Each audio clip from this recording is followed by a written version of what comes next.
ជំរាបសួរបងប្អូនជាទីរាប់អានដែលតែងតែនិយមគាំទ្រលើវិស័យវេជ្ជសាស្ត្របុរាណហើយជាពិសេសគឺតែងតែគាំទ្រលើឱសថបុរាណខ្មែរថ្នោត5ដើមរបស់ខ្ញុំបាទក្នុងទីនេះខ្ញុំចង់ជម្រាបជូនបងប្អូនថាដើមឈើគេយកផ្នែកណាខ្លះសម្រាប់ទៅប្រើប្រាស់ក្នុងគោលបំណងផលិតជាឱសថបាទសម្រាប់ព្យាបាលជំងឺពុកម៉ែបងប្អូនដែលមានបញ្ហាផ្សេងហ្នឹងអញ្ចឹងណាបាទអញ្ចឹងយើងចាប់ផ្ដើមចោះតកតងទៅនឹងរុក្ខជាតិដែលយើងអាចយកទៅផ្សំផលិតជាឱសថបានអាចយកជាឫសអាចយកជាសបកដើមអាចយកជាក្លឹមអាចយកជាស្លឹកអាចយកជាគ្រាប់អាចយកជាសាច់ផ្លែ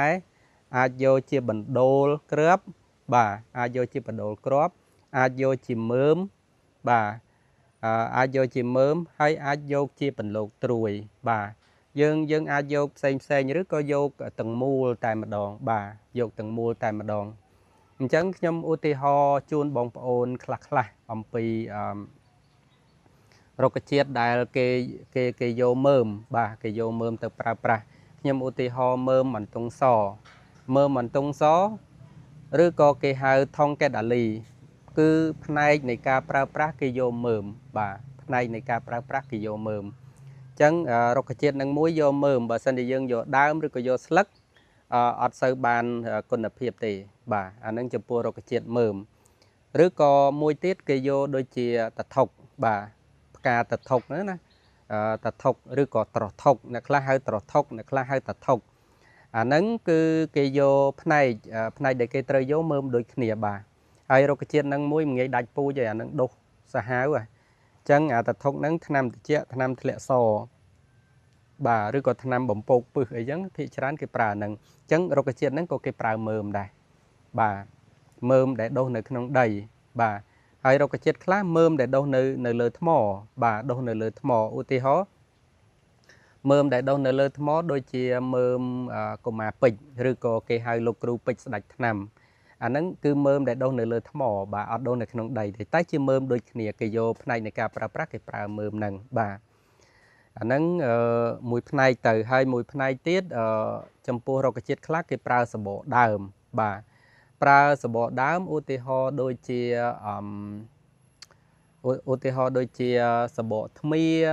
ឧទាហរណ៍ដូចជាសបកត្របែកយើងហូបផ្លែណាដូចជាសបកត្របែកឧទាហរណ៍ដូចជាសបកឆ្កែស្រែងអីចឹងទៅអាហ្នឹងគេប្រើសបកបាទគេប្រើសបកហ្នឹងហើយ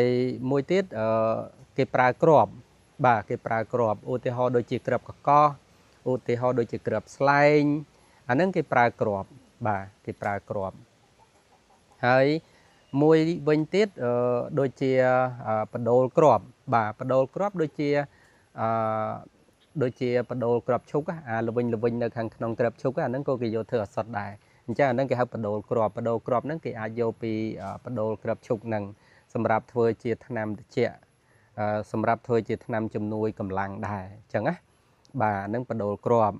ហើយប្រភេទដែលគេយកទាំងមូលឧទាហរណ៍ដូចជាស្មៅបក្លបបាទឧទាហរណ៍ណាដូចជាស្មៅបក្លបទូចហ្នឹងឬក៏បក្រាបអីហ្នឹងភាគច្រើនគេយកផ្នែកនៃការប្រើប្រាស់ហ្នឹងគេយកទាំងមូលបាទផ្នែកនៃការប្រើប្រាស់ហ្នឹងគឺគេយកទាំងមូលអញ្ចឹងរុក្ខជាតិគេយកទៅតាមផ្នែករបស់វាបាទមិនមែនចេះតែនឹកឃើញចង់យកទៅប្រើអត់ទេអញ្ចឹងហើយបានជាវីដេអូកន្លងមកខ្ញុំរៀបរាប់អំពីថាយកឲ្យត្រូវផ្នែកណាដែលយើងត្រូវយកបាទហើយដល់រុក្ខជាតិខ្លះទៀតគេយកក្លឹមវិញឧទាហរណ៍ដូចក្លឹមដើមឈើត្រាវ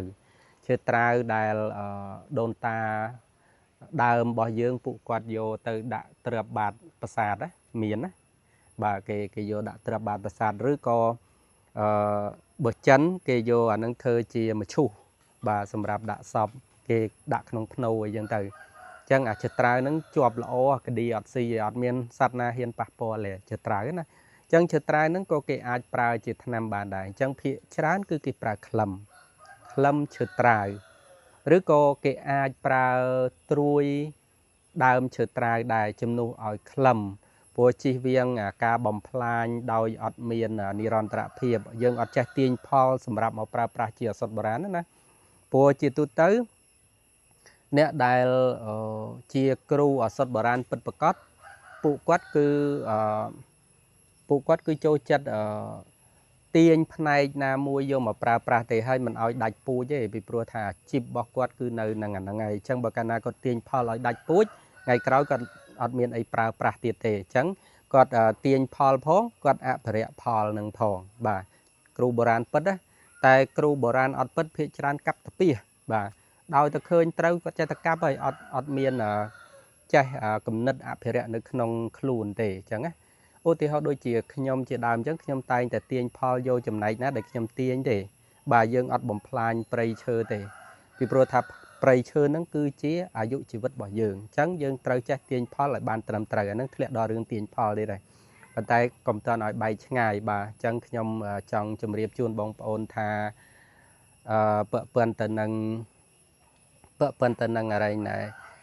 ផ្នែកនៃការប្រើប្រាស់ដោយខ្លះគេប្រើស្លឹកទេបាទដូចម្លូអីគេប្រើស្លឹកចាប់ភ្លូអីគេប្រើស្លឹកទេបាទគេប្រើស្លឹកហើយដូចម្រេចឬក៏ដូចដីផ្លៃអីហ្នឹងគេប្រើផ្លែបាទគេប្រើផ្លែគេប្រើគ្រាប់ទេដីផ្លៃយើងប្រើផ្លែម្រេចយើងប្រើគ្រាប់បាទអញ្ចឹងផ្នែកនៃការប្រើប្រាស់គេប្រើទៅតាមផ្នែករបស់វាអាហ្នឹងគឺបច្ចេកទេសនៃការផលិតឱសថបុរាណមិនមែនចេះតែឃើញចេះតែប្រមូលជីកទាំងរឹសយកទាំងដើមយកទាំងស្លឹកយកទាំងអីទៅប្រើអត់ទេបាទឱសថបុរាណគេមានក្បួនមានຂ្នាតរបស់គេសម្រាប់ការប្រើប្រាស់ហ្នឹងអញ្ចឹងខ្ញុំឧទាហរណ៍ខ្លះជូនបងប្អូននៅក្នុងវីដេអូហ្នឹងហើយវគ្គក្រោយទៀតខ្ញុំនឹងនិយាយអំពីការទាញផលតើគេទាញផលវាហ្នឹងពេលណាគេប្រមូលផលវាហ្នឹងពេលណា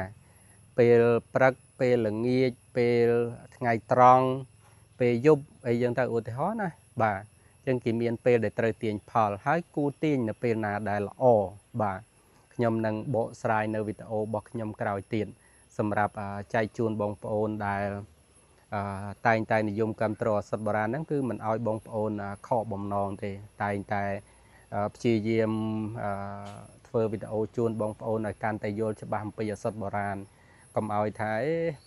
ឱសថបុរាណចេះតែតពីអត់ទេបងប្អូនណាយើងមានក្បួនមានຂ្នាតមានវិជ្ជាជីវៈត្រឹមត្រូវក្នុងការផលិតក្នុងការផ្សំពីព្រោះអីគោលដៅបេះដូងរបស់យើងគឺយើងចង់សង្គ្រោះមនុស្សអញ្ចឹងណាបងប្អូនយើងចង់សង្គ្រោះមនុស្សអញ្ចឹងកាលណាយើងលុះនៅក្នុងលៀបសការៈពេកទៅវាធ្វើឲ្យយើងបាត់បង់ការសង្គ្រោះហ្នឹងហើយអញ្ចឹងណាអញ្ចឹងសម្រាប់ថ្នោត5ដើមរបស់ខ្ញុំអត់គិតដូចមួយចំនួនទេគឺយើងគិតអ្វីដែលជាវិជ្ជមានសម្រាប់ពួកគាត់ជាអ្នកជំងឺដែលជាអតិថិជនរបស់យើងហ្នឹងដើម្បីព្យាយាមធ្វើម៉េចឲ្យពួកគាត់បានជាសះស្បើយពីជំងឺអញ្ចឹងយើងគិតចាប់តាំងពីដើមទីទៅតាំងពីការទៅរកផលបាទតាំងពីការទៅប្រមូលផលយើងគិតចាប់តាំងពីការដែលយើងយកមកគូទៅយកនៅផ្នែកណា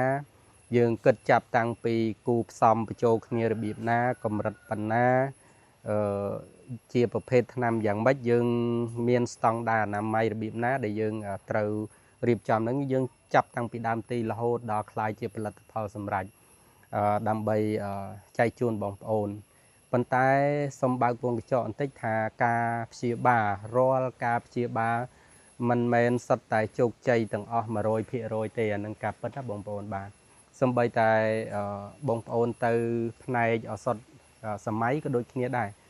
បងប្អូនខ្លះទៅពេទ្យនេះអត់ត្រូវតែទៅពេទ្យនោះត្រូវយ៉ាងណាមិញបងប្អូនដែលព្យាបាលជាមួយបុរាណក៏ដូចគ្នាដែរព្យាបាលថ្នាំលោកគ្រូនេះត្រូវថ្នាំលោកគ្រូនោះអត់ត្រូវវាមានអញ្ចឹងណាបងប្អូនបាទប៉ុន្តែគ្រាន់តែថាគេគិតជាភាគរយតើលោកគ្រូហ្នឹងគាត់មានឱសថរបស់គាត់ថាខ្លាំងពូកែហ្នឹងព្យាបាលទៅអាចជាប្រមាណភាគរយឧទាហរណ៍ថាព្យាបាលទៅ 70% អីចឹងទៅអាហ្នឹងគេយកជាផ្លូវការហើយឱសថសម័យក៏ដូចគ្នាដែរពេលដែលក្នុងលក្ខខណ្ឌការព្យាបាលហ្នឹងនីតិវិធីនៃការព្យាបាលក្នុងរយៈពេលណាមួយហ្នឹងគាត់ទទួលផលបានប្រមាណភាគរយហ្នឹងគេធ្វើការសិក្សាស្រាវជ្រាវណាទទួលបានប្រមាណភាគរយអញ្ចឹងគេ គេយកអត្តន័យនឹងមកឃើញថា70% 60% ហ្នឹងគេយកជាផ្លូវការឲ្យបងប្អូនណាបាទអាហ្នឹងអ្វីដែលខ្ញុំចង់ជម្រាបជូនបងប្អូននៅក្នុងពេលនេះគឺប៉ុណ្ណឹងហើយយើងនឹងជួបគ្នាវគ្គក្រោយទៀតហើយក៏សូមចាត់បងប្អូនដែរថាបើឃើញវីដេអូខ្ញុំទៅមានប្រយោជន៍ក្នុងការជាចំណេះដឹងដល់បងប្អូនកុំភ្លេចជួយ like ជួយ share ឲ្យអ្នកដទៃទៀតគាត់បានដឹងនៅចំណេះដឹងផ្នែកឱសថបុរាណនឹងផងជិះវៀងពេលដែលគាត់ទិញទៅវាខុស